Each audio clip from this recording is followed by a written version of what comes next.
Yeah, I was a stick at top trump cards. You know, top trumps? Yeah, I don't know if because in England they're really popular. Oh yeah, we got them. Okay. But yeah, I'm a top trump card, so that's, you could sell them. Nice. Yeah, get them or... Yeah, the figures they didn't do enough with. Yeah, it's a shame. Or calendar, you can do the Merlin. Maybe, I don't know if they're doing a 2014. Yeah, it's always hard to tell when the Yeah, when series do has they stopped. stop? Do they? Because I think it would still be as popular in a calendar. Yeah. But then, you know, I don't know, we'll see. Yeah, it's weird. You know, some things like Lord of the Rings may just stick on for 10 years, whatever, and others just... I mean, you see it here, people turning up going, wow. Or Star Trek, where people are, you know, I've done a convention where you see people who worked 15 years ago in Star Trek, but people still want to meet in Doctor Who, and it's amazing. I think it's amazing that how excited everyone is. You know, for us, it's amazing to meet fans, and for fans, it's amazing to meet us, and yeah, it's brilliant. Yeah. Everyone's happy. Well, not everyone, but I'm sure they should be. Yeah, obviously. Yeah. But you didn't have like, I don't know, so the fans are all expecting this Lord of the Rings and the Hobbit stuff, but you still received a warm welcome, I guess. Yeah, I did. Well, I think that was apparently Dirk is always. Is it Dirk? Sorry, that's. Yeah, he does. Right. It is. I don't want to upset him. Yeah, it's Dirk. I met him last night. He has always asked for Merlin stuff. You know, people from Merlin.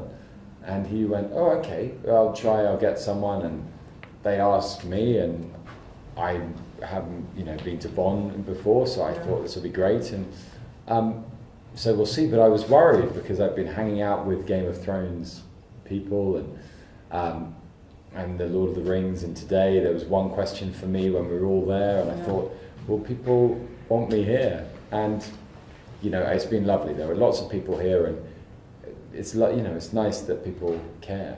And that's an ego as much as anything. You go, do people still want Merlin? And because it's finished, people want it even more. They want to keep it alive. I actually read a couple of complaints online about the ending of the of the series. Well, actually, it's quite a few. What have you got to say for yourself? First of all, I had nothing to do with it. I survived. I don't think they complained about that. I understand why they did, because the show was so, you know, people were very passionate about the show, and I had a huge sense of ownership because, well, a lot of it was because they watched it being filmed, or it's 5 years, a 5-year commitment to a show is many hours, and knowing the legend, and whereas the TV show didn't always stick exactly to the legend, it had a lovely freedom to it. There are some people who feel that there were some bits that weren't touched, and everyone's going to have an opinion. Yeah. But what I would say to that is the fact that people are upset about, or there are people who are upset about the ending, can only be a positive. If there are, it can only be a positive in terms of that people care so much about the show that they are passionate about the way it ended. And so if people went, oh, that's, yeah, okay, it ended like that, that's fine. Then I think the good shows in any medium are when people either love it or are really angry. You know, there's such a fine line between anger and, you know, and love and, love and hate. And yeah, I think I can see why they're upset. I really can. And I think in England it was shown on Christmas Eve, and there are a lot of people who, a lot of characters who died. So I felt very sorry for a lot of people. Yeah. It was a bleak Christmas last year. Well, I mean, it was not just one, it was a few key characters who went. Yeah. And not even me surviving, I think, would have kept people from crying. But I do understand. I understand, but there are people who did like it. And even us reading it, we went, oh, it was a very mixed, you know, somebody went, oh, I love that. Oh, I'm not sure. You know, it's... Yeah. Sometimes I think I personally like those endings where people are divided, because it opens up discussions. I'm sure there are people here having big discussions now about that, and that's what it's about. If people went, oh, you see the ending? Yeah, it's really sad. Yeah, good though. Yeah. Well, it makes the show stay relevant. Exactly. So that's why. So let them be angry for years, so people still want to meet me. I'm happy. That's good. Yeah, that's good. Right. So you've been talking about Merlin and about historical facts and whatever.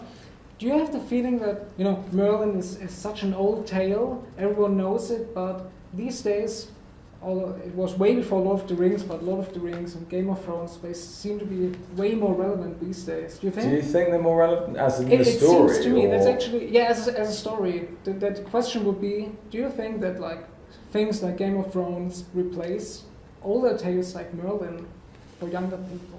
That's a very interesting question. That's a really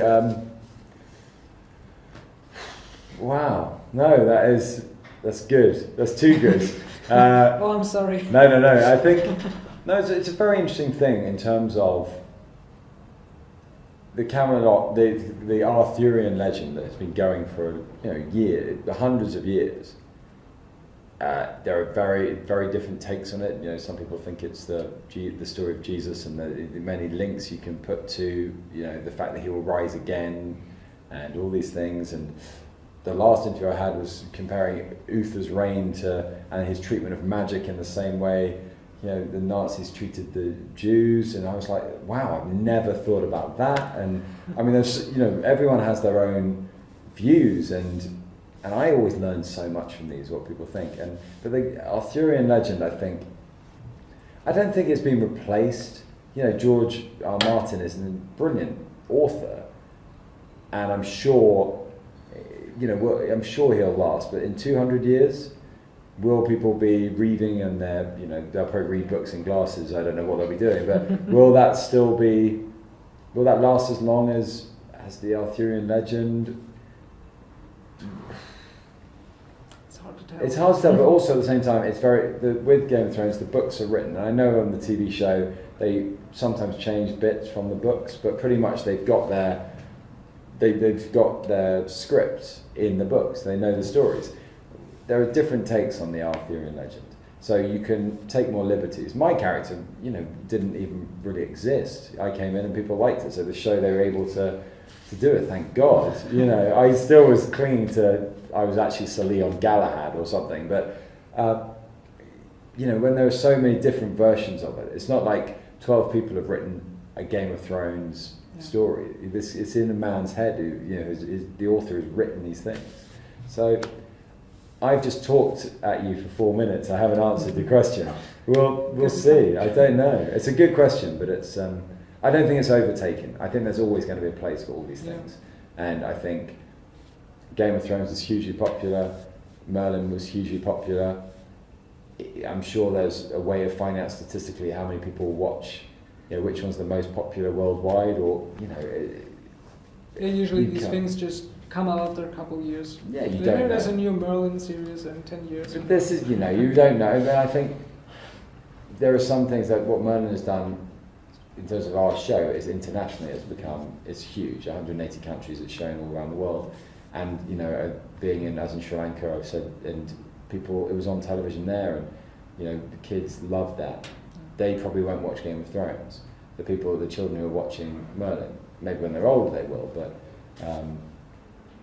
it's an interesting question, and one I can't answer, but I gave it a good stab. Right. Yeah. So did you prepare for your part in any way? Did you read some of the tales again? Again, I did. I watched the first series, and it was hard because Sir Leon, as I said, if I was playing Gwaine you can see people's takes on it. I did read up a lot about the Arthurian legend and the knights, how they fitted in, and what they did. But what was quite nice was having, freedom to make my own choices and do what I wanted to. Obviously within the script.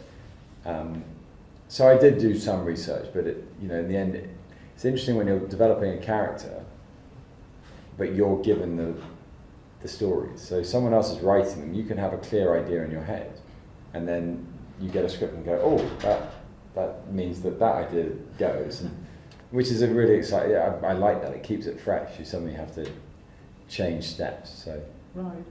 Yeah. So you've been shooting in France and Wales. Yeah. Did you? I mean, was it a different experience than in England or wherever? It was, yes. In Wales, we were in a studio. And sometimes outside, but pretty much in a studio on a very busy road. France was dreamlike because if you've watched the show, you've seen the castle, and the castle was real, and people thought before they visited that it was a CGI'd castle, but the castle's actually there in France. So you turn up and you sit on a horse and you ride into a castle dressed as a knight, and then have a sword fight, and it is it's magical. And then it gets more popular, and the fans will come to the castle, and school trips are going. And you're like, I know, look how cool I am, dressed as a knight sitting on a horse. But I can't do it justice. Looking at photos, you can't do the castle justice. It is so beautiful, and in the middle of nowhere, in this little town that literally is in the middle of nowhere. And that was always where, for me, where every series, when we first went to France, that's when we got into our rhythm. And you film the exciting bits. You do the night shoots with rain pouring down, the big fights in France. The whole courtyard was real. It was there, and it just gave this huge energy to the scenes. And the studio and the art department did a great job. But France, not only because you're in a new country and you buy a coffee and it's exciting, that's when you felt more. Everywhere you look, you're in a castle. In Cardiff, you look behind and there's wood holding up a fake wall. So it was magical. It feels different, I guess. Yeah, a little bit. Not that I would know. You should. Right. So while you've been, just a fun question, while you've been shooting in Wales, did you ever run into the Doctor Who team? Because we were shooting at the same time? They were, yes. I have a few friends who were doing that, and Sherlock film in Wales as well, and Tortured. Yeah, so I did run into a few, so I know a couple of regulars in Sherlock, and I'd run into them, and we played football against, and we were meant to play football against Doctor Who, but it ended up being against, we played against Gavin and Stacey, which is a TV show over there, and you'd see a lot of them. There would always be a crossover. And I had so many friends who did Doctor Who, and we would meet up for dinner, and it was great. And sometimes we would miss each other, Cardiff is a hotbed for filming. They film so much up there, and pretending to be London, or various different places. So yeah, you'd see a lot of people from different shows, and it was exciting. Cardiff is, a lot is being made there now. So you always get to know what's going on with the other BBC productions. But not many people, a lot of people live there, but most people commute to London every week, but there's very little, so I'm like, oh, Rupert's up doing Merlin, he'll pop in for 2 days and do Doctor Who, if only it worked like that. But yeah, it's so exciting, especially for fandom. You have Torture with Doctor Who, Sherlock, Merlin, all within 4 miles of each other. When the few times they're actually filming, I mean, it would be, for anyone who's a fan of any of those shows, it's like almost too much. Like, you have to roll a dice to decide which way to go. But yeah, everything's happening there at the moment. So. All right. Yeah. So moving away from Merlin, what are you currently working on?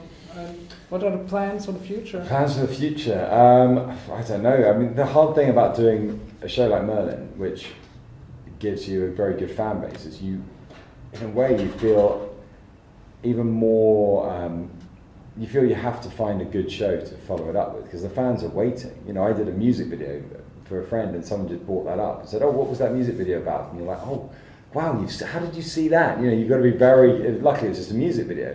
I've got to make sure I find a very good script and a very good project to do. I'm doing a little film next month. I'm filming a film in England, which hopefully will come out next year, which is exciting, a British film. And I was in a show called The White Queen, which was a good kind of follow-on from Merlin, in terms of I rode the same horses, but the fans, I can see it would be a nice crossover. But yeah, my idea, I think next I need to wear a pair of jeans and cut my hair and maybe shave. See if I can not hold a sword. So I'm, there's things happening. I spent some time in America, and it's finding that next project, which I kind of owe it to the fans as much as anything else, to not give them something dire. And Merlin gives you a freedom that you can be picky for a bit. Right. Cut to 3 years, I'll be doing anything. Yeah. You're definitely going to stay in the acting business. Yeah, why do you think I shouldn't? Or No, I'm just asking. Like William Kershaw, who's doing production and acting. Oh, is he doing both? Yes, he is. Yeah, no, I'd like to. My brother is a writer, screenwriter, and brilliant, and a producer, and I've always wanted to direct a bit, but mainly on stage and maybe move forward. I love doing stage work, and I try and, I was doing a workshop for a play recently, and I always want to try and do a bit of theatre as much as I can, because I think for training it's fantastic, and there's nothing like rehearsing a play and doing a play and for getting better. So I'm up open to options. I'd love to do some writing. Every actor says that, but I'd like to go into production in a way, maybe do some directing, and even on this you meet such great people that it would be nice to just have a nice mixture of things. Everyone wants to be busy and doing different things and not get stuck in something. So yeah, if I can't act, I would do something else in the industry. But so far, acting's been good to me. So until that luck runs out, I'll stick with that. All right. Yeah. Now we need an opinion. Let me first ask a question. Are dragons the new vampires? Now you're like, what? Wow. So all these current productions like The Hobbit, Game of Thrones, and even Merlin, they all have kind of revived the dragon for some reason. Yeah. Do you think dragons are like in at the moment? Flavor of the month. Flavor of the month. I think maybe flavor of the last year actually. Yeah. I haven't thought about it. I haven't done. I mean, now you've brought that question out. Yes, I think genuinely maybe it's a new. Well, not new. It's coming back. I think it must be the new fad. I suppose the in thing to have. Yeah, I think they probably are. I think that, I think respect to the dragon. I think that's, is that what you think? Do you think it's all about the dragon? That's why I asked the question, yeah. And that's your opinion? So you're saying... I'm not sure, I'm asking you. Oh, wow, it all rests on my shoulders. Yes, I will say it's all about the dragon. All right. Yeah.